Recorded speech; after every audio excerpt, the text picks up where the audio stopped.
أعوذ بالله من الشيطان الرجيم. بسم الله الرحمن الرحيم. الحمد لله رب العالمين، الصلاة والسلام على أشرف الأنبياء والمرسلين صلوات الله وسلامه عليه. وبعد، أبنائي وحملة القرآن، السلام عليكم ورحمة الله وبركاته. الحمد لله رب العالمين. waxaan ilaahay ku mahadnaqayaa oo ilaahay aad iyo aad ugu mahad celinayaa fursadda aan helay inaan soo hor fadhiisto intaasoo da'yar ah oo xamalata alqur'aan ah oo ilaahay u fududeeyey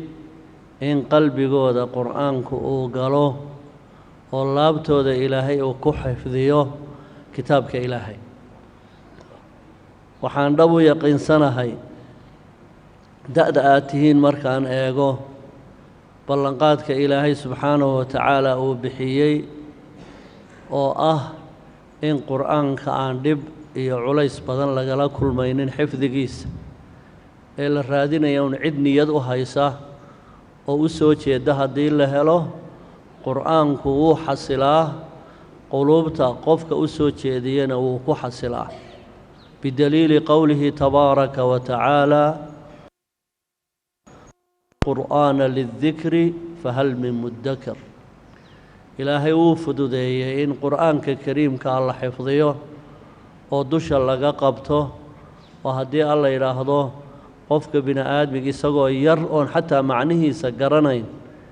inuu kitaabka ilaahay uu dusha ka qabto. iminka waan arkayaa oo rag 7 jir 8 jira baa hor fadhiya,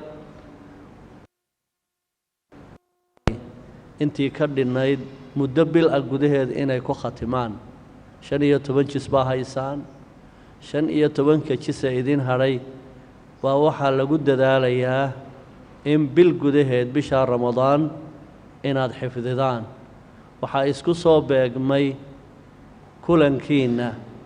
iyo bishii qur'aanka la soo dejiyey. bishii qur'aanka la soo dejiyey shahru ramadaan aladii unzila fiihi alqur'aan hudan linnaasi wabayinaati min alhudaa waalfurqaan. waa bishii ramadaan ee ilaahay u dooray kitaabka qur'aanka inuu arlada u soo dejiyo. kitaabkaa qur'aanka ah baa ilaahay wuxuu idiin doortay inaad ehelkiisii noqotaan. kitaabkaa qur'aanka ah cid kasta oo ehelkiisa noqotaa oo way ka sharaf badan tahay dadka kale iyo intii iyada la ayniga ah. ilaahay subxaanahu wa tacaalaa wuxuu doortay malakul jibriil inuu soo qaado kitaabka qur'aanka iyo kalaamka ilaahay oo uu soo gaadhsiiyo nebiyullaahi moxamed salawaatu ullaahi wasalaamuhu calayh. sidaas baa haddana malakul jibriil malaa'igta oo dhan wuu ka sharaf badan yahay, waana mucallimu alqur'aani lilambiyaa. isagaa ambiyada qur'aanka barayay. sharaf buu ku helay kitaabkii qur'aanka iyo kalaamka ilaahay. nebiyullaahi moxamedna salawaatullaahi wasalaamuhu calayh qur'aanka kariimka ah ayuu ku karaamoobay oo ilaahay subxaanahu wa tacaala uu ku ciseeyey. maqasheen waxna ma akhriyi jirin, waxna ma qori jirin. 40 jir ayuu ku gaadhay qoraal la'aan iyo akhris la'aan. markii uu qur'aanka kariimkii ku soo degay ayaa ilaahay subxaanahu wa tacaala magaciisii ilaahay kor u qaaday. wاdduxaa wاlleyli idaa saja maa wadacaka rabuka wamaa qala walalaakhiratu khayru laka min aluulaa alam nashrax laka sadrak wawadacnaa canka wisrak. ilaahay subxaanahu wa tacaala aayado badan buu kaga warramay sida qur'aanka kariimka iyo nebiyullaahi moxamed uu u ciseeyey. waxaa timi kolkaa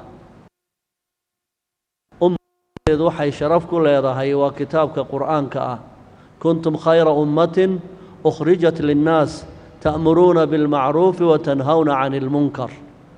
وحاتهم با إلهي أمد أوغو خير بدن أمده وحال إلهذا تضباطا أمدود با الدنيا صومري أمدي تضباطنات بين النهي سقال إيه لحدا أمدود با إنغه الرئيو باباي تضباطا كا أمدود أمد أوغو شرفت بدني وأمة محمد وحاني كو خير كا كو يالتي وكتاب كا قرآن كا إددك كو عديس قل هذه سبيلي أدعو إلى الله على بصيرة أنا ومن اتبعني وحي إلهي سبحانه وتعالى أمدانا وحاد كتر هذا وتا ودديدو أنيقا إيا إنت إرعدي وتا سانكو باقينا على بصيرة على علم marka aad dadka wax u sheegayso waxa taqaanood cilmi u leedahay inaad u sheegto cilmi la bartana waxa ugu khayr badan kalaamka Ilaahay subhanahu wa ta'ala waa kalaamka maanta aad fursada u hesheen in walaalihiin ay waqti iyo naf iyo maalba ay dul dhigaan oo ay waqtigoodii idin bixiyaan si kitaabka Ilaahay idinku dhamaystirmo waxa la idinka baahan yahay inaad fahamtaan da'diinu ha yaraato laakiin martabada maanta aad joogtaan martaba yar ma ah waa martabad kitaabkii Ilaahay la idin guddoonsiinayo kalaamullah ayaa la idin barayaa oo la idin guddoonsiinayaa si aad sharaf fi dunya wal aakhirah aad ugu yeelataan meel kastoo kitaabka Ilaahay uu galo barakana uu leeyahay waa kalaam oo mubaarak ah sharaf iyo cizina uu leeyahay waxaad arkaysaan culimada idin dhigaysa diinta iyo sharaftooda iyo quruxdooda ayaad arkaysaan idina haddii aad diinta Ilaahay barataan Ilaahay subhanahu wa ta'ala idina sharaf iyo karaamo ayuu idin siin doonaa marka barakallahu fiina wa fiikum abnaa'i waan dareemayaa xalay saddexdii habeenimo inaad soo kacdeen ilaa iyo saacadana aad soo taagan tihiin oo intaa nashaad diiniya iyo waxbarasho aad ku jirteen sabra kitaabka Ilaahay wuxuu ina baray sabr buu ina amray istaciinuu bis-sabri was-salaah wa innaha lakabiiratun ilaa cala al-khaashiciin sabirka salaada kumitida baa Ilaahay yidhi labadaas haddaad qabsataan waa liibaanaysaan waxaanu rasuulkeennu yidhi salawaatullaahi wasalaamu calayh kitaabka Ilaahay iyo sunnada rasuulka haddaad qabsataan weligiin lumi maysaan maanta idinkaa la idin diyaarinayaa inaad noqotaan culimadii ummadda mudarrisiintii ummadda raggii qur'aanka Ilaahay ka tarjamayay inaad noqotaan baa la idin diyaarinayaa qur'aanka Ilaahay ee aad baranaysaan maalinta qiyaamaha inuu idin doodo ayaa la rabaa inuu idin doodo la yidhaahdo shaabun nasha'a fii cibaadati illaahi baan wahaa القرآن يكون حجة لك أو عليك يوم القيامة قرآن كريم كي ما لنت قيامة أما أذوك ودوديا أما أذوك ودودي دونا هذا كتاب كا إلهي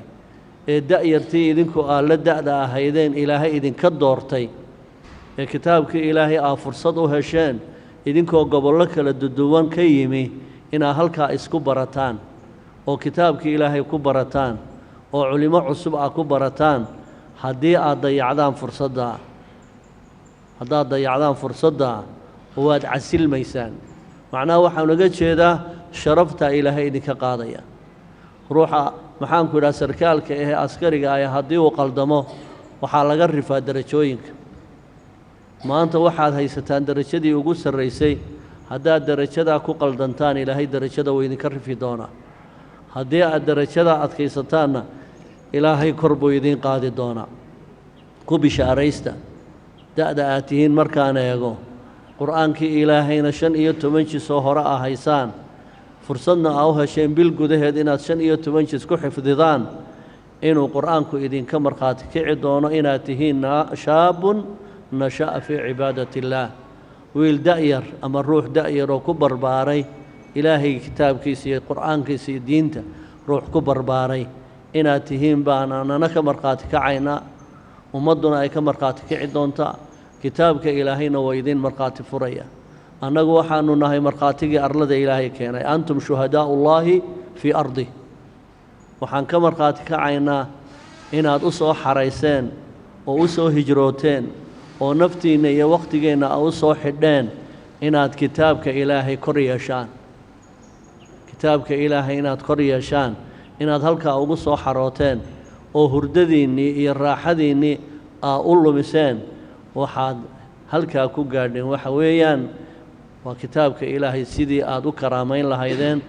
idinkana waxaan ilaahay ka baryaynaa inuu ilaahay idinku sugo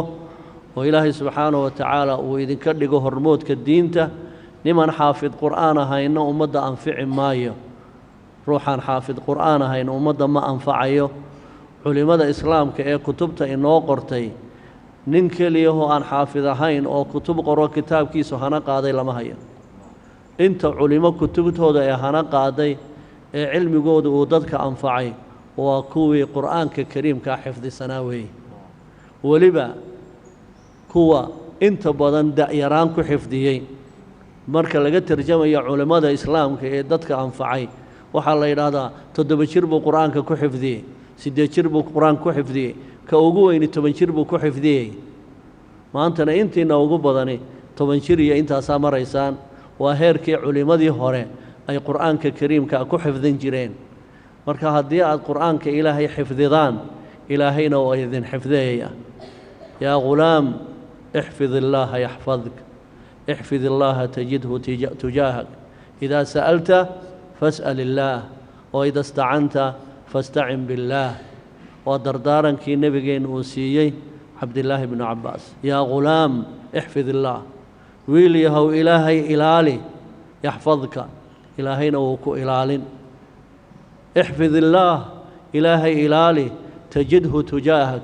هل كادوا دقاقضب إلهي وكوسي هجاجين دونايو مراد كاغودن بو إلهي كو قمينايايو مراد كاغودن با إلهي كو سخيريا مركاد إلهي أديكو كعبسطو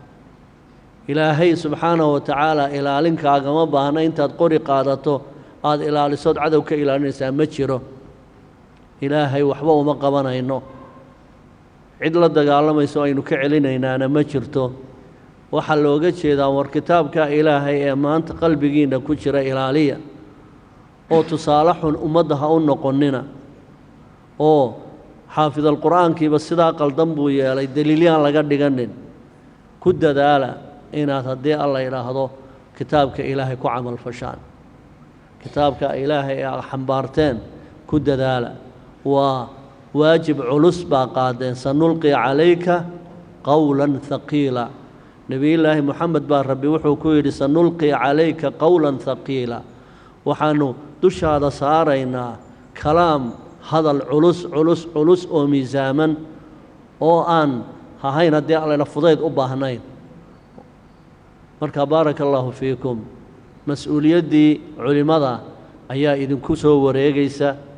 وانا والله إذن دياريي مر هذا القرآن كي إلهي حفظيهيسان مددرنا وسو جيدين إنان انتا إذن آفية مرحبا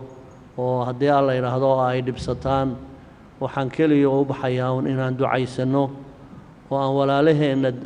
دأذي الناس مانتا إيه فلسطين كل باتيسن رجي أهل القرآن كاها مركا إيكتان نشاد كي كالسعودي غزة إحياء القرآن كاها مركا أركتان دائرتي ناس أهيد إيجو كميال وحفاظ القرآن حفاظ القرآن مركز إكتان مهلها محام كده برها بالشدة إلا صور دقيقه دأذي ناس بي أهايين رجع قرآن كإلهي سبحانه وتعالى كو كراميي رجع نوع أها إسكو هدف كأهايدين ما أنت وحال لقو قرعسيا لقو عشيسيا لقو أفوريا لقو سحوريا ومنافع ay ku garaacayaan yahuudda qur'aanka kariimka uu ka waramay dhibaatada ay ummada ambiyada ilaahay ku hayeen yahuudi uu nabigoodii ilaahay u soo diray uu ka cawday lima tu'dunani waqad ta'lamuuna anni rasuulullaahi ilaykum hatta ambiyada ilaahay ayaa ka cabatay nimanka yahuudda leeyahay waxa la yiraahdaa hal maalin gudaheed ayaa 360 nabi ay meel ku wada gowraceen نبي الله زكريا يجادلي نبي الله يحيى يجادلي نبي الله عيسى وولو بدينو إلهي باكبد بادي نبي الله موسى وكان كعبنيا كوي سدا أها ayaa maanta garaacaya marka idinka oo sooman oo xufaad alqur'aana inaa walaalihiinna muslimiinta ah ee rafaadsan inaa u ducaysaan saacad walba oo aad haddii alla yidhaha subaca ka baxdaan camal fiican markaad samaysaanba walaalaha inaa u ducaysaan inuu ilaahay dhibta ka rafciyo oo ilaahay dhibta ka dulqaado ahla alghaza waa muhiim waa walaalihiin idinku gargaari lahaa sidii kitaabka ilaahay aa u koryeeli lahaydeen litakuuna kalimatullaahi hiya alculya marka ummadaha muslimiinta ah ee reer Ghaza walaalaheen waxaa keliya lagu dilayaa waa laa ilaaha ila allah muxamadun rasuulullah wamaa naqamuu minhum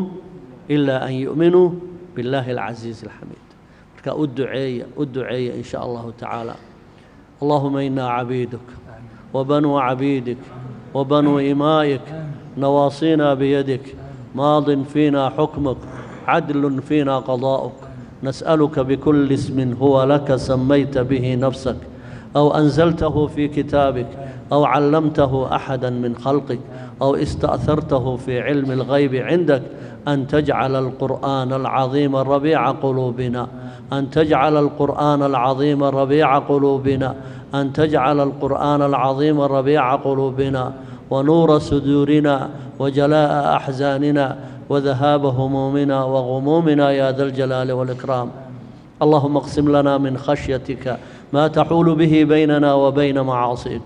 ومن طاعتك ما تبلغنا به جنتك ومن اليقين ما تهون به علينا مصائب الدنيا اللهم متعنا بأسماعنا وأبصارنا وقواتنا ما أحييتنا واجعله الوارث منا واجعل ثأرنا على من ظلمنا وانصرنا على من عادانا ولا تجعل مصيبتنا في ديننا ولا تجعل الدنيا أكبر همنا ولا مبلغ علمنا ولا تجعل الدنيا أكبر همنا ولا مبلغ علمنا ولا تسلط علينا بذنوبنا من لا يرحمنا يا أرحم الراحمين ارحمنا يا أرحم الراحمين ارحمنا يا أرحم الراحمين ارحمنا اللهم انظرنا بعين رحمتك اللهم انظرنا بعين رحمتك اللهم انصر إخواننا المجاهدين في كل مكان اللهم انصر إخواننا المجاهدين في فلسطين اللهم انصر إخواننا المجاهدين في غزة يا أرحم الراحمين اللهم انصرهم نصرا مؤزرا اللهم انصرهم نصرا مؤزرا اللهم سدد رميهم اللهم سدد رميهم اللهم ثبت أقدامهم اللهم ثبت أقدامهم اللهم اشف جرحاهم اللهم اشف جرحاهم واحفظ قادتهم يا رب العالمين اللهم أفرق عليهم الصبر يا ذا الجلال والإكرام اللهم أفرق عليهم الصبر يا ذا الجلال والإكرام يا أرحم الراحمين انصرهم نصرا مؤزرا اللهم عجل لهم النصر يا ذا الجلال والإكرام اللهم إنا نسألك في هذه الساعة في هذه الشهر المباركة أن تنصر إخواننا المجاهدين في غزة اللهم انصرهم نصرا مؤزرا اللهم اهزم أعداءهم اللهم اهزم أعداءهم اللهم اهزم اليهود ومن أعانهم يا رب العالمين من المرافقين والنصارى يا ذا الجلال والإكرام اللهم كن معهم يا ذا الجلال والإكرام اللهم كن معهم يا ذا الجلال والإكرام اللهم تقبل دعانا يا رب العالمين ربنا آتنا في الدنيا حسنة وفي الآخرة حسنة وقنا عذاب النار صلى الله على خير خلقه نبينا محمد وآله وصحبه وسلم